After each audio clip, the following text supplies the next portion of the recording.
अतिमनोहरं सर्वसुन्दरं तिलकलक्षणं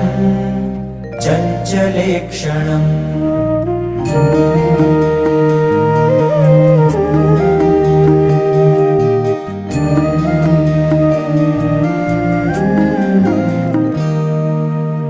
अतिमनोहरं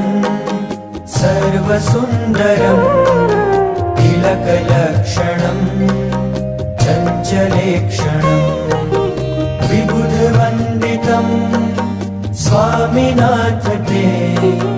वपुरिहास्तु नो नित्यदर्शने मदनमोहनं प्रेमदोहनं नयनगोचरं भक्तसञ्चरं भुवि सुदुर्लभं स्वामिनाथ ते वपुरिहास्तु नो नित्यदर्शने निजजनैः सदा वाञ्छितं